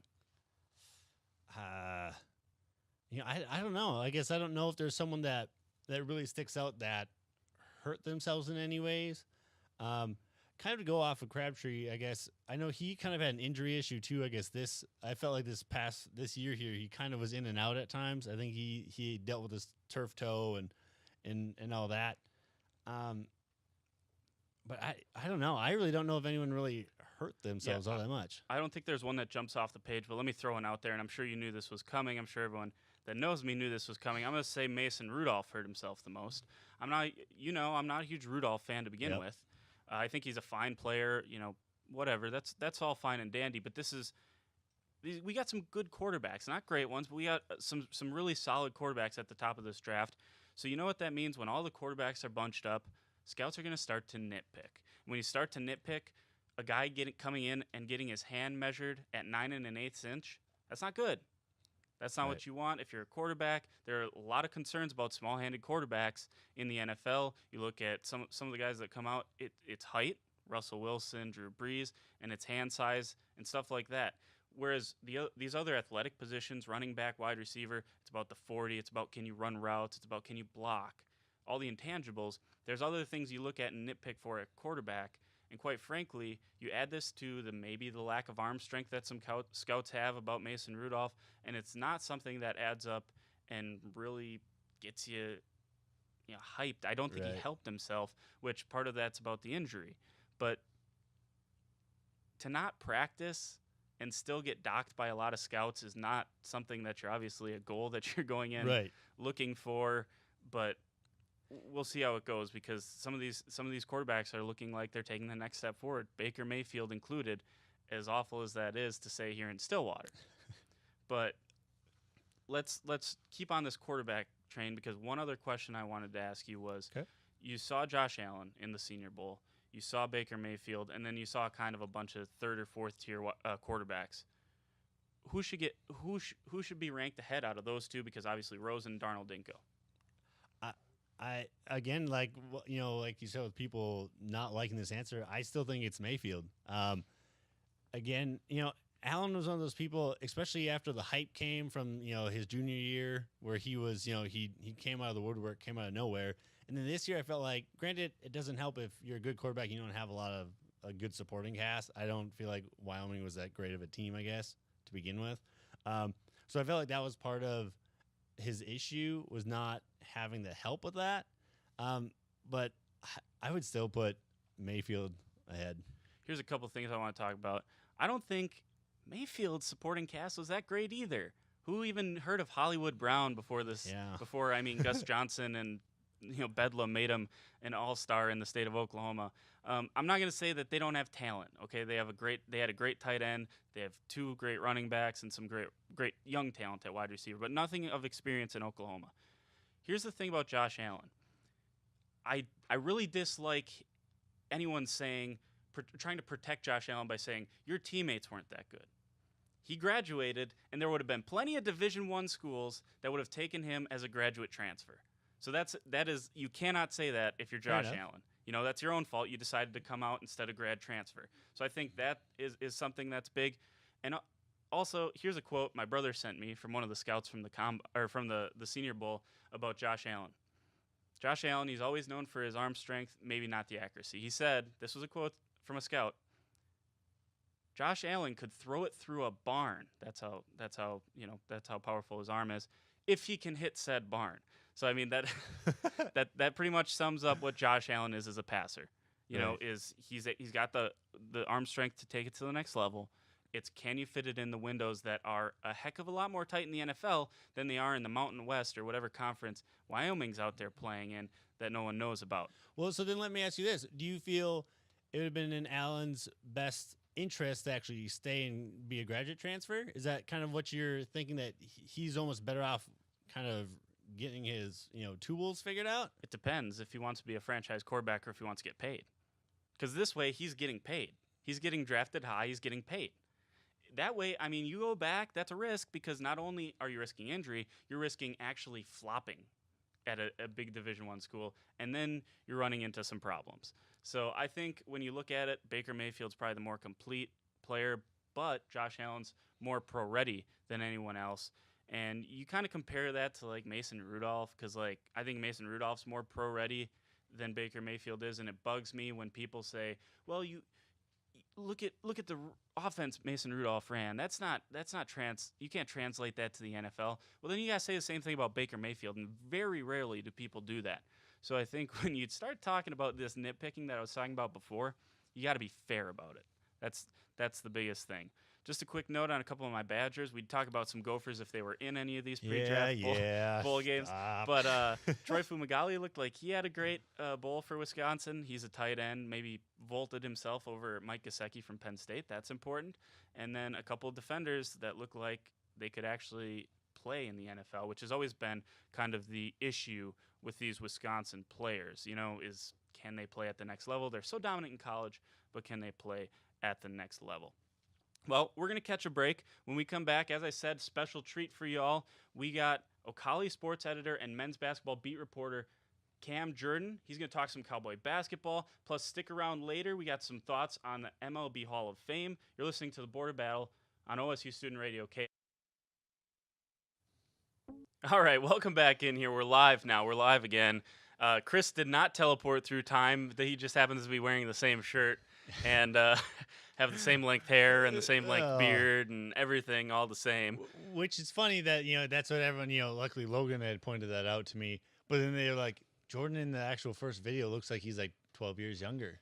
Yeah, I had a better haircut back then. Yeah, I've let myself go. So college does to you. I don't know.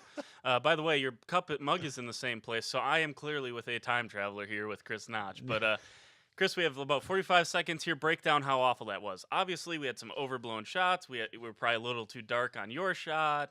I mean, all kinds of bad things. It was bad, but again, it's not as bad as where we've come. We were the worst parts of it, by the way. Yeah, it was not personality. It was not the same. I watched probably 75% of that to get ready for the show because obviously I was converting it to make sure we could play it today. And that was cringeworthy. I did not like listening to that. By the way, probably made a bad decision. I could have made our sports betting let's go get a hot dog one, but I overpassed on that one. All right, we're going to take a quick break. When we come back, we will talk about some of the guests we've had. Been super fortunate throughout this semester. You're listening to the Border Battle on KXCY. Against Kansas in that win, 12 threes made. Against OU, 9 threes made. Against Baylor, both times they played them, 5 threes. Falling into this role, I kind of like it. Just any chance I get to throw for this team and go out there and help them out in any way possible. I love to do that for them. Is it disappointing for this team to know that they could potentially, if given the opportunity, have success in March, but the thing is it's looking less and less like they're actually going to get there? I mean, you're dealing with one, right now, the premier softball program in the nation in Oklahoma.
Welcome back into Studio 318 here in the Paul Miller Journalism Building at Oklahoma State University. You're listening to the Border Battle with King and CJ on OSU Student Radio KXCY. Chris, you saw there at the bump in, we've been really lucky with a bunch of guests this semester. One who has joined us in the studio right now behind the camera, Brian Schroll, former producer for Bullet Broadcast. I mean, he's just the ultimate SMSC student, really, just an all-star, really, and pleased to be graced with his presence right now. But he joined us once or twice this semester. He's Broadcaster of the Year. Yeah, remember? He joined us a couple times this year. We've had plenty of people, and we put together a little montage to kind of thank them, and then we'll come back out and kind of talk about how lucky we were to have all these guests. Here's that montage. Against Kansas in that win, 12 threes made. Against OU, 9 threes made. Against Baylor, both times they played them, 5 threes. Falling into this role, I kind of like it. Just any chance I get to throw for this team and go out there and help them out in any way possible. I love to do that for them. Is it disappointing for this team to know that they could potentially, if given the opportunity, have success in March, but the thing is it's looking less and less like they're actually going to get there? I mean, you're dealing with one, right now, the premier softball program in the nation in Oklahoma.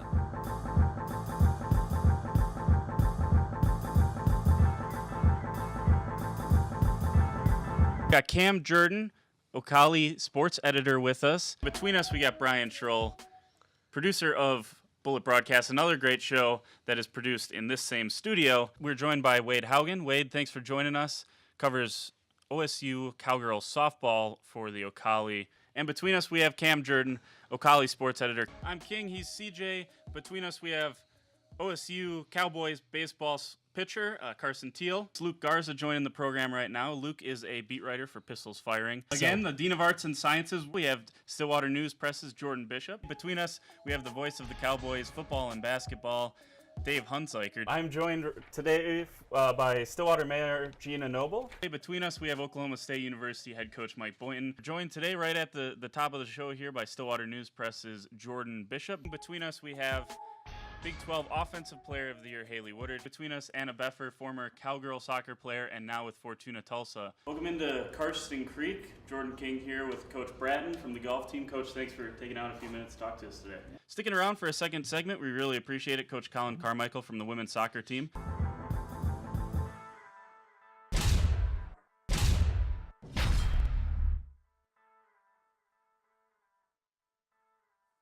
So there you have it. There you have it. Those were some of our guests. There were ones that I wasn't able to pull the good enough video for.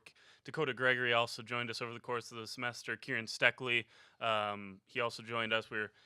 I cut down the Cam Jordan appearances because he was on here like 5 times. So cut down some of those appearances from Cam. Saw him a couple times on there though. But I mean, wow.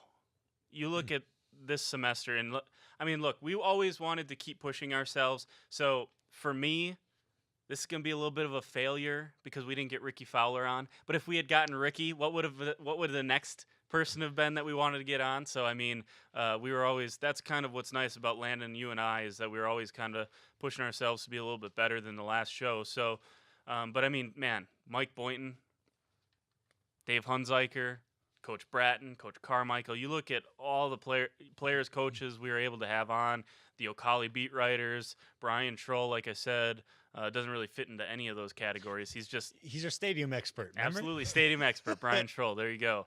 But all those people, obviously, super lucky to have them. Yeah, it's been great. You know, they've taken time out of their day, whether they're student athletes or, you know, like you said, Ocali reporters or, you know, even some of the coaches. And I know we're kind of, excuse me, our thanks segment is kind of in the next one, but I also want to give a shout out, being it is with the guests.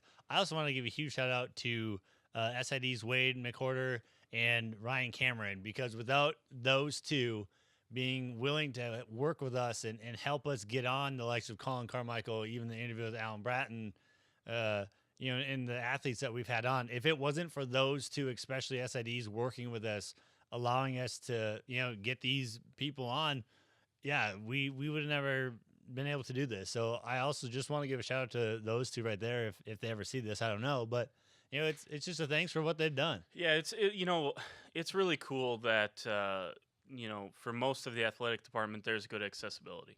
I mean, you can, you know, the fact we were able to get Mike Boynton, pretty incredible. You know, I know that, and that's limited to a certain extent with some of the sports, but that's the way it goes, I guess. That's what we've had to deal with. So there's only certain things that you can cover, but we are certainly thankful to those people because, like you said, with Wade and Ryan, you know, they understand that, you know, you know, it's a symbiotic relationship. You know, we're giving some exposure to them too. And by the way, golf team doesn't need any extra exposure. Yeah. Soccer team doesn't need any extra exposure. That team is going to be at the top of the Big 12 for, I think, a long, long time under Colin Carmichael. And baseball. I mean, Carson Teal is pitching. You know, he's been pitcher of the week in the Big 12 a couple times now already. Well, and even basketball. Basketball's in great hands right Absolutely. now with Coach Boynton. Even when we had, you know, Dave Hunziker taking time out of his day to come talk, you know, I mean. By the way, he didn't know if he was going to be in the NCAA tournament or the NITs, who he was going to have to prepare for play-by-play. Yeah, well, and not only that, we didn't even know if we were going to, you know, a lot of it dealt with the selection Sunday. Absolutely. Of if he was even going to be able to come on the next day. So, or Wednesday maybe it was when we had him. I forget what day it was. I think it was the day after. It might have been. Yeah, that's what it was because he had to go out for the Tuesday playing game. You know, so thankful, and he stayed an extra segment. We had Coach Boynton stay for 2 segments. Carmichael stayed for 2. I mean, yeah, you know, especially these coaches and Dave have been willing to just give up their time, you know, to loan us some of their time and talk sports. And You know, and not to sound like a toot on the own horn thing, but in a sense, I think it goes to show like the preparation that we put in to be able to consistently, you know, get these people and show, Absolutely. you know, hey, this is what we can do. And Chris was our guy for that. Chris was our, you know, we all kind of had our things. Landon sets up the whole entire darn show. And I did a lot of the graphics and stuff like that. That you was were our graphics team. That was yeah. I don't want to talk about our graphics team. Our graphics team is very talented though, so I just okay, that guy. I will say that. But Chris was our guest guy. He was our media relations arm of the trio. So we really appreciate this. Now, Chris, it wouldn't be a segment if I wasn't, you know, sort of calling you out for something. So Yeah, I let wanna me hear ask you this. this, Chris. I see a trend forming there when I put this together. Every single time when we had Haley Woodard, Anna Beffer, and Coach Carmichael, you were wearing the same shirt. Is there every time do you coordinate for what topics we're talking about? That's my question. Actually, yeah, I found out there were certain shirts that I wore for certain days that I had good days, and so I was like, you know, black, gray. It was the shirt to wear, and you know, but let's be real here. Black button for down people it that are was. maybe wondering why it was black button down, there's the gray button down, and then I had this and a blue one. But part of the issue is with me being such a fair-skinned person, I couldn't wear blue, like a light blue, because of the background behind me, as you can see, and yeah, we're going here, and I couldn't wear some of the other ones because they're just too light. So, hey, yeah, I'll say it. I'm white, like just pale, and that's all right. I did not expect it to take that turn. That is not what I intended when I asked this question. It was something that I wanted to give you a little grief about because I noticed that it was those three right in a row, and sure enough, black button down each time. I just thought it was plus the first ever show. I mean, and now the last one. Yeah, I mean, you seem to coordinate this a lot better than I do. Now, I think I have a larger range of polos than you do. I have like 16 polos up in my room, and that's probably my own fault. My own problem is that I'm addicted to buying polos. But hey, golfing. You need a polo for golfing. Absolutely. Not to wear a tie though. But let me ask you this, Chris. Who was your favorite person to interview? And this is going to sound bad because you got to pick one. I'm not out here trying to like ruin people's days or anything, but this is not personal, just who was the most fun to talk to? I'm going to split this up. So by far it was Coach Boynton for mainly because being a basketball fan and kind of really having played the sport and getting into it is why I loved Boynton. But really, to me, Carmichael is right up there as well because like Carmichael, I'm going to be honest, I'm not as big into soccer as you are, and you and I obviously both know that, and so does, you know, I'm sure some of the crew and Landon. But you know, the way being able to talk to him and the way that the conversations were able to go with him, and if anything, it was the interview with Carmichael was the smoothest that I felt like between us two and our guests have been, of where it's just like he would say something that then would be like, oh, that was a question that like popped in my head, or like it just works. So to me, it's a toss up between both Carmichael and Boynton. Yeah, I think Boynton is the natural one because he's probably the biggest name we had on, and you talk about a guy who is kind of down to earth. We didn't really say this, but I mean, between the segments, he was talking to us, getting to know us. He wanted to know where we were from, kind of what we were. I mentioned I went to Wisconsin first. He was talking about his memories. He coached a game in the Kohl Center, and he was really personable. But again, I'm a soccer guy. Maybe not number one sport, but I follow soccer, pretty religiously. And to talk to Carmichael, I mean, I'd love to just sit and pick that guy's brain about different things because. At one point in time, that was kind of what I wanted to do. I wanted to get into coaching soccer, and he's doing it at a very high level at a institution here at Oklahoma State University, who is obviously incredibly lucky to have him. So again, just a thank you to, as Chris said, to all the SIDs, to the Ocali for letting their beat reporters come on and the willingness to help us out. And also, we did not know Boynton was getting a pay. The pay raise that he got like shortly after we got done with our show. That we did not know it. We did not know. We aren't saying it's not because of our show. Yeah. We're not saying it's because of us. We just aren't saying it's a little bit of a coincidence. Yeah. We'll leave it at that. Yeah, leave it at that. But no, again, thank you so much to everyone You know, from Cam Jordan to Brian to all the athletes, the coaches, everyone. We had super great time this semester interviewing all of them and bringing you some behind the scenes content there. All right, we're going to take a quick break. When we come back, some more thanks to our crew. They've been great all semester, and we're going to kind of point them out. There's Chris's shirt again, by the way. Border Battle, KXCY.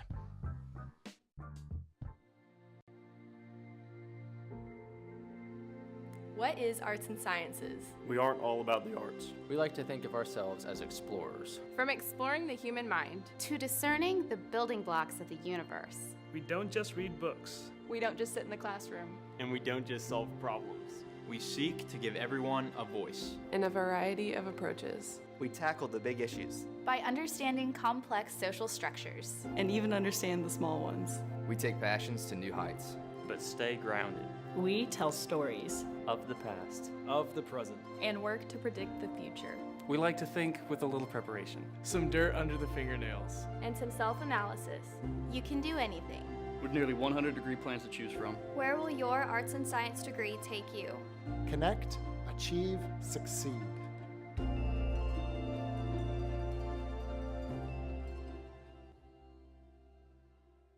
To our neighbors and friends, we come to you today to let you know what's on our hearts. Because you're the reason what we do is so much more meaningful than a job. The reason we believe in the power of investing in tomorrow and the power of community. So this is simply thank you. As we step boldly into a time of growth and change, consider this our promise that every investment in our hospital is an investment in our communities. This spring, I invite you to shop in downtown Stillwater. Downtown Stillwater is home to locally owned shops, boutiques, eateries, and dependable professionals that you can trust. Find the perfect gift for your graduate, have a delicious meal with mom, or just stop in to enjoy great spring savings. By creating a demand for local goods and services, you can ensure a place for the local businesses that help give our community character and keep it unique. On behalf of Downtown Stillwater, thank you for shopping local.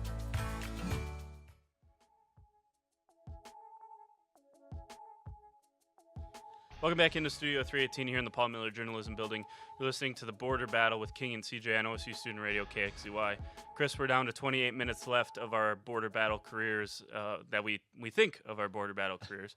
Again, I don't want to say that we won't be doing this professionally somewhere, Chris, but I find it unlikely. Anyways, there it was again, one of our most prized interviews, I guess we would say, with Coach Mike Boynton. Really, really cool guy to have on.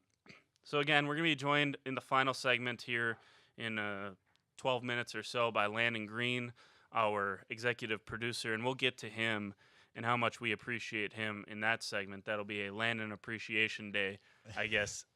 But spotlight. You know, Chris, this took a lot of people to make this happen. You know, just today, you know, other than us two, we have two behind the camera. We have two in the audio booth. We have two upstairs. There's been three upstairs. There's been times this year we've had three on cameras, two in the audio booth, 3 or 4 upstairs. Yeah, I think at one point, I think it's been like 12 people at once we've had working in here, like helping behind us. The scenes. Yeah, just behind the scenes, not counting me, you, or Landon even. Yeah, and I mean it's pretty incredible. And you know, I want to thank them all individually. Alemi, he started out and he was kind of for a capstone project. He wanted to get to know a little bit more in a studio and a studio setting. He started out as the floor director, and all of a sudden, you know, he was up there doing the switching for us. Braden, same thing for Braden. We appreciate Braden. Same thing. He was down here on the floor for a little bit. Now I think he's pushing buttons today, actually, up there switching for us. So here we are. We have two people who came in with.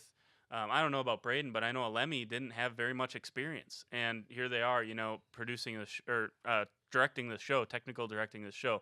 Speaking of technical directing, Taylor Johnson, we appreciate her because obviously she has the expertise coming into this semester of how to do it and kind of guide Alemi and Braden or whoever else we had up there. I think Logan Moser's done a little bit of it. Logan, he'll be taking over for us next fall with Reed. Logan, we appreciate him. He learned graphics. He can be the graphics guy, kind of what I do for this show. That's what he's going to do next semester for this show. Again, he did some technical directing up there. He learned Blackstorm. Mackenzie McElroy as well, mostly graphics and Blackstorm. But it was one of those things where early in the semester, I would print out a long instruction guide on, here's what we want for graphics. Here what we're thinking for Blackstorm. By the end of it, I had no guide at all.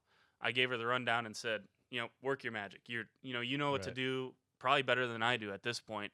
And she did great. We obviously appreciate all of her help. And like we said, she was one of the students of the year in the School of Media and Strategic Communication. So those are the kind of people that we've been having help us. And all of those people, they were supposed to, they had this for capstone, and then they stayed on. They didn't have to. They didn't have to stick around, but they did. And they helped us over the course of the entire semester. Well, and I want to add 4 more to that list. And these are more just volunteers. Mackenzie Swyden's always been nice, helping us out. I mean, she's been, I think, done every position. She's been on the floor. She's done the audio. She's doing audio for us today because Levi and Alexis are both out with stuff. So, grateful for everything they've done as well. And also, we kind of gave a shout out to him on Wednesday, but Logan O, who, they just found in Max's class, and he kind of took over once Olemi went upstairs, and he became the new floor director, and he's always been a hoot. He always likes to send us little jokes, and gets us going. We always get little Facebook messages from him and everything else, but and we can, I guess, kind of take team this too, but to go off of, all those, to thank even like Shane Hoffman, because Shane, for what he did, he let the people in his capstone just help other places or other faculty members that needed help. Some help with the polk report and some for Jared Johnson's, capstone, stuff like that. So for him to be able to let some of his students, because if we didn't have, like you said, Braden Taylor, Mackenzie McElroy, or Lemmy, there's 4 right there that we potentially may not have had, and we'd have been, up a creek without a paddle. So we'd have had Landon up there every single time, put punching buttons for us. So that was obviously really important. I don't want to let him leave you out there, Big Chief. You're behind the camera. I thought Chris was going to mention you. He just kind of left you out there to hang. And Reed, we appreciate you. I don't know if you've missed a show, man. You missed one to go to a mandatory thing for class, but other than that, man, you've been, this show's in good hands. I firmly believe that with the trio of guys, and again, Levi, our audio guy, he works down at Triple Play. I believe he's probably punching some buttons for Robert Allen and Friends show right now on Triple Play Sports Radio. So good for him. Good for him, and we would never want to take him away from that. But I know he wanted to be here today, and he really enjoys doing the show. And again, Logan, both Logans, Reed, Alexis, Mackenzie, Levi, they aren't getting anything for this. They aren't getting anything for this. They're doing it out of the goodness of I don't want to say the goodness of their heart. I hope they're getting something out of it. Yeah, experience and stuff. And I think they are. I think they are. I think Logan O got a lot out of it. I think we got a lot out of Logan O as well. I think Reed got a lot out of, being able to run a camera and learn some of the graphics and all of that stuff. So I hope, we did a disservice to them if all it was them coming up here and working for us.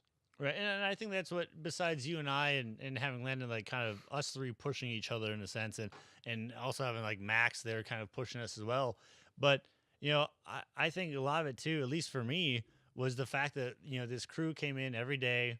Like you said, they didn't have to be doing this, especially the ones that just volunteered their time, and they were more than willing to. That it made me want to do better at my own job or my craft of what I was supposed to do for the show, just for the fact of like, okay, there's people here that are coming here because they don't even have to, so the least I can do is pull my weight, give the best that I can every show, because, if I do, if one of us has a bad day, it's more of on us because we're in front of the camera. Absolutely. But, it's one of those things. And it's again, too, some of the behind the scenes live stuff that Logan's done for us, or I know Landon did one last week as well, that, people don't realize, the joking that goes on, as soon as we go to a break, Big Chiefs, saying some hypocritical nonsense about something. Or, come on, man. He isn't even up here to defend himself.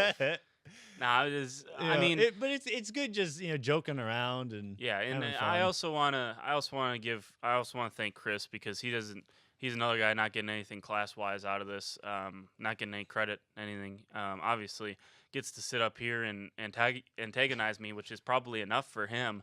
But Landon and I are both getting some capstone credit for this, so we had some incentive to do it. Now, I don't think that's why either of us did it, but we had some incentive. Chris doesn't have any incentive to hide behind. He just came and did his job and did his job well. So other than calling Kevin Love not a Hall of Famer, did his job pretty well this semester. So I want to thank Chris as well. But we have to get to some other people. Dr. Freeman, we talked about him already. Max Andrews, we wouldn't be on live TV right now without Max. And we appreciate it because there's so much that we still don't even know, that we have no idea behind the scenes that Max does for us. We didn't deserve it coming into the semester. I hope our hard work has paid off a little bit, for the school. But those two especially, Will. Any technical problems that we have, thank goodness Will is here, because otherwise we wouldn't have 3 cameras at this point in the semester. Yeah. We just wouldn't. Yeah. Will works his magic when we need him. So those 3 especially, man, it wouldn't have worked. It wouldn't have worked. And to kind of give, I guess, a little weird PSA thing, if you want to call it that, is the fact of anyone that is watching this, whether you're here at OSU or a different school, or maybe you're in high school, whatever. It's one of those things. It's going to sound tacky and cliche or whatever, but if you really put your mind to it, if you really drive and have the drive to do this, Jordan's giving me the look right now. That is very cliche. But really, if you put in the work, things can happen. If you show that you want to learn, Max basically opened up his door to us and said, "Hey, if you want to learn, I'm here, but you have to show me that you're willing to to work for it." And and he's told us a number of times that he was impressed with what we sent him, when we came back from Christmas break, the amount of prep that we had already put in. He said he was beyond impressed with, because he didn't really know, and so it's kind of go off of that of just keep fighting if you want to do this. Luckily, like you said, we've got 2 guys in Logan and Reed that are going to do wonders with this, with this style of show. But I guess being you thank me, I also want to thank you, because if it wasn't for you wanting to do this would have never happened anyways, because you were the driving force behind a lot of this. You put in way as he's getting teary-eyed over here. But you put in more effort than almost anyone else did, and so it kind of attests and shows to what you've done and what you've wanted to do. Because again, New York wouldn't have been a thing. None of this would have happened. The intro, again, that's the graphics team, aka Jordan. But I do want a little reminiscing that came up is one of my favorite memories too, and because we weren't able to cut it up, is when we talked about betting in the over-unders, and you had the wonderful opening in there about maybe at halftime grabbing a hot dog, man. Just go get a hot dog. So yeah, it's been great. Again, it's great that we have the professors and the people that we do. But again, you have to, in a sense, go find them, go show that you want to do the work. And if you put in the work, you can get here. Yeah, I don't know. I can't begin to count the number of hours that I've put in, that I know you and Landon have put into the show. But I'm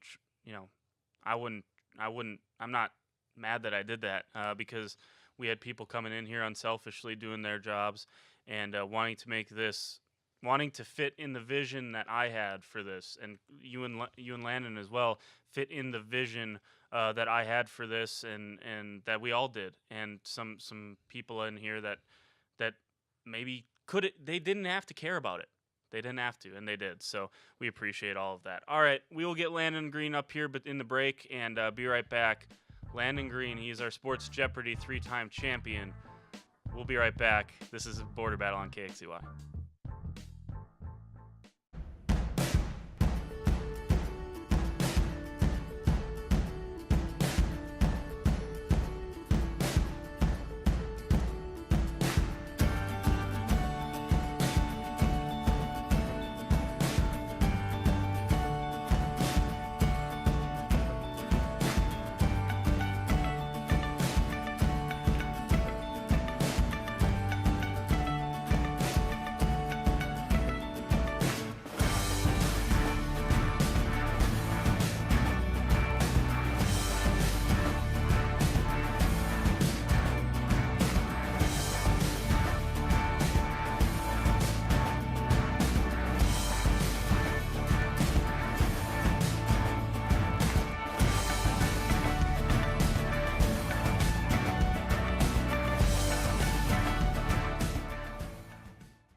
Landon, that is one of the most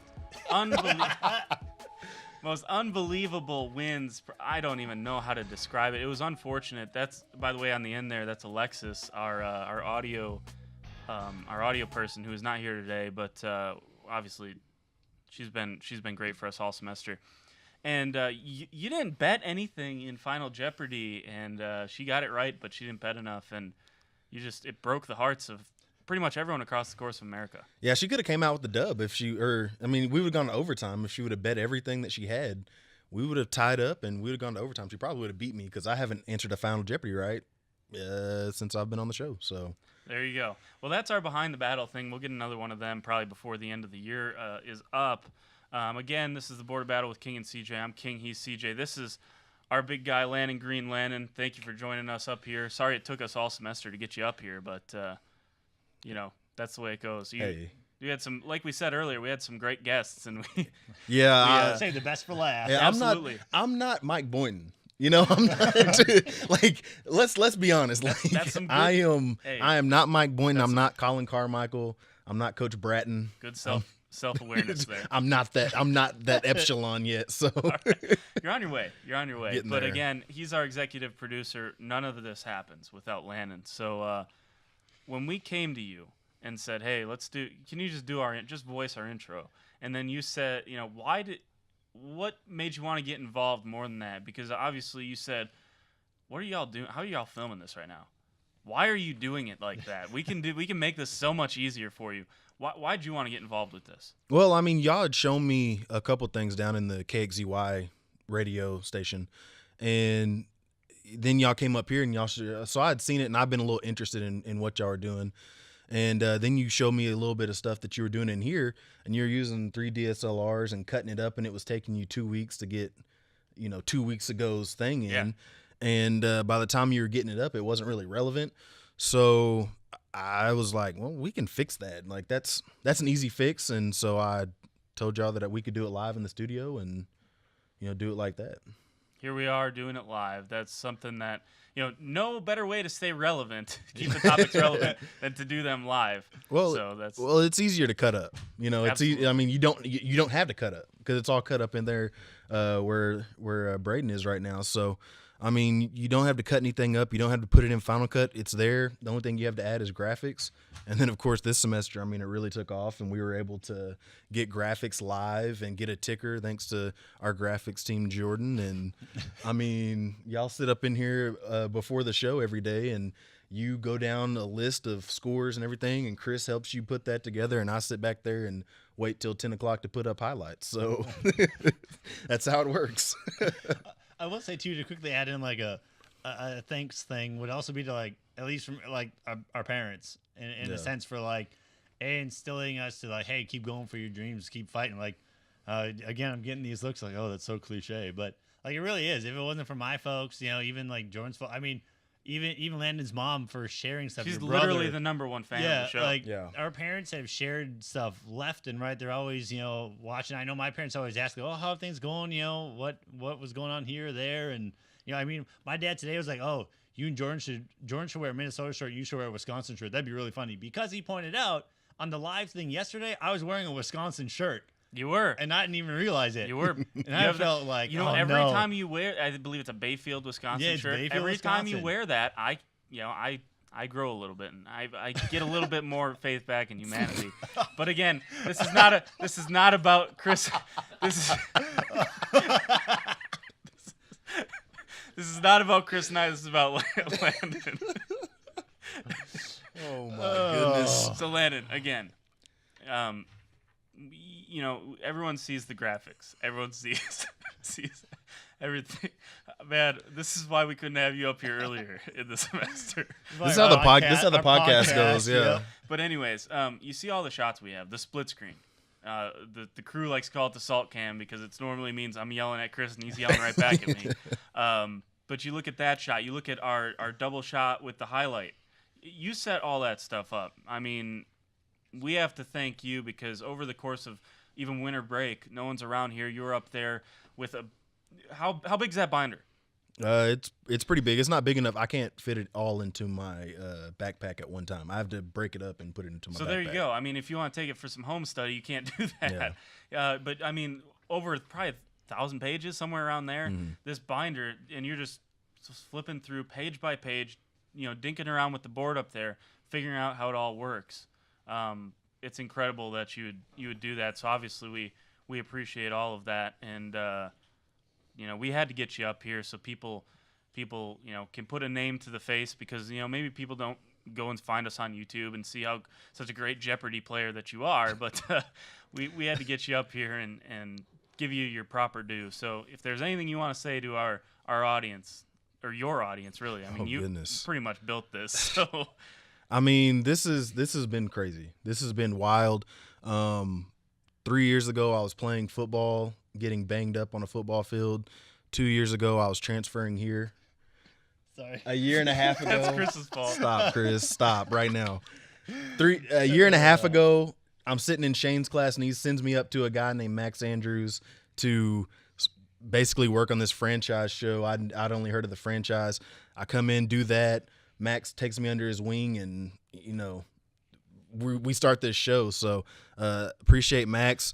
Without any of this, or without Will, none of this would have happened. Absolutely. Nothing was impossible when I asked Will what to do. I said, Will, can we do this? He said, can you help me? I said, yes. He said, let's get it done. This whole mixer setup, it's run through the walls. Camera 4 was his help. Getting the audio booth and everything set up, the panels, the way that they're set up, it's all been Will. And Max and Will they're a freight train. And whenever you get it rolling, you can't get in front of it to stop it. They're just going to plow right through whatever obstacle you try to put in their way.